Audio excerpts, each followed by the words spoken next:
J'ai une amie qui travaille dans un grand groupe. Son but, faire plaisir aux autres. Sur son temps libre, elle organise des événements pour faire profiter ses collègues et ses amis. Au fur et à mesure des années, elle a créé un partenariat avec des théâtres, des salles de spectacle, des concerts, des musées, des maîtres conférenciers.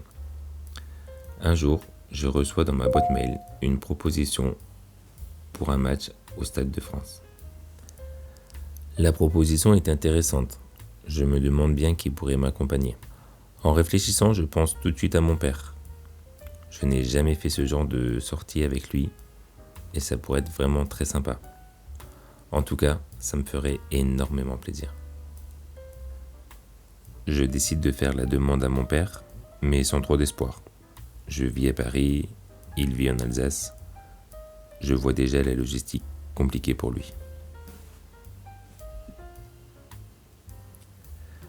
Il faut savoir que dans ma famille, tout est souvent carré, organisé. Pas trop de place à l'imprévu. C'est une famille qui a tendance à être souvent réfractaire au premier abord. Je prépare déjà dans un coin de ma tête les arguments et contre-arguments. Et là, grosse surprise. Mon père me dit oui tout de suite. Trop content. J'en reviens pas. L'organisation se fait très rapidement.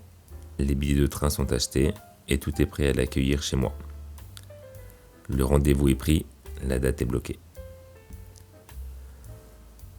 À ce moment-là, je suis très heureux, car c'est la première fois que je vais partager un moment seul avec mon père. Je me rappelle que pour lui, c'est aussi une démarche pas évidente, car il va venir seul et ce n'est vraiment pas dans ses habitudes.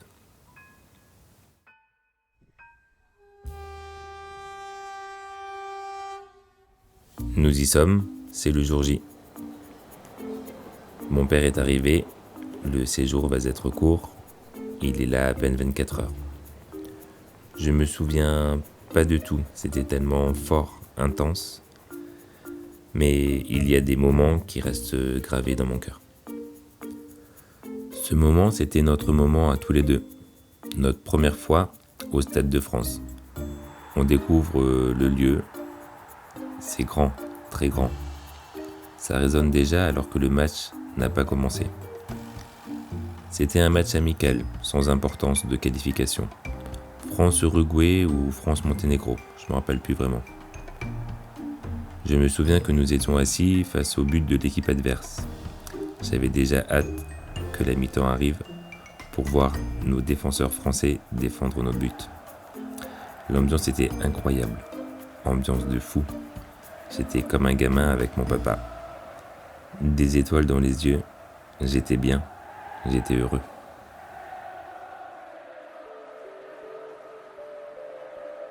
À la fin du match, avant de partir, on décide de prendre avec mon père les drapeaux français que le Stade de France nous avait mis à disposition.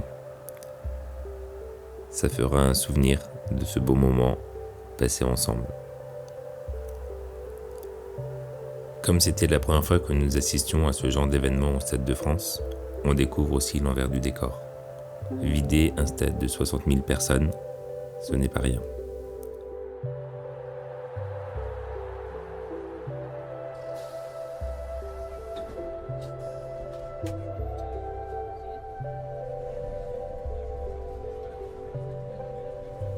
Il y a autant d'attentes pour reprendre un RER ou un métro, voire plus, que de rentrer dans le stade.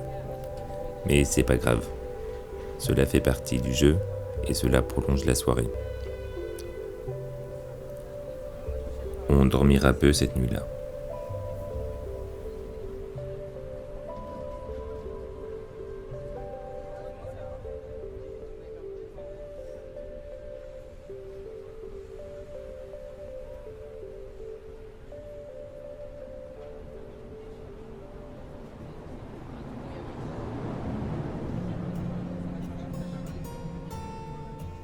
J'attache beaucoup d'importance aux objets qui ont marqué ma vie.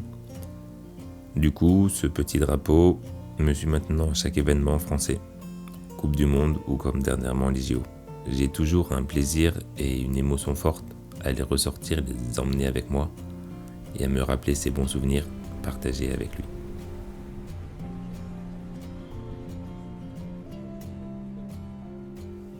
Aujourd'hui, je garde un très bon souvenir de cette expérience et je suis heureux d'avoir demandé à mon père de m'accompagner.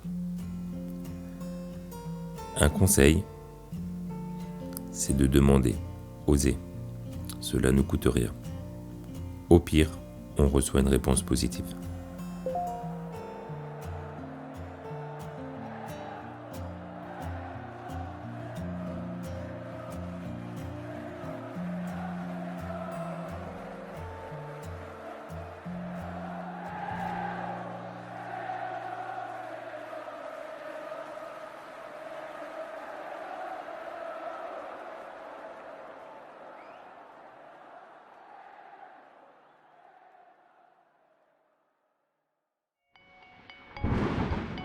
Vous êtes arrivé au bout de cette histoire. Avant de partir, laissez-moi vos impressions en commentaire. Ce podcast est produit de manière entièrement indépendante, sans promotion sur les réseaux sociaux. Si vous souhaitez m'aider à continuer à publier des épisodes, abonnez-vous à la chaîne et partagez vos épisodes préférés autour de vous. Et si vous avez le courage et l'envie de plonger dans vos souvenirs les plus cocasses, contactez-moi via l'adresse que vous trouverez dans la description de cette vidéo. Vous pourriez ainsi participer à un prochain épisode de Guéridon. Le podcast Guéridon est une création originale d'Elliot Gordon-Rix. Cet épisode a été produit, réalisé, monté et présenté par Elliot Gordon-Rix. Je vous donne rendez-vous dimanche prochain avec un nouvel invité. Et d'ici là, n'oubliez pas de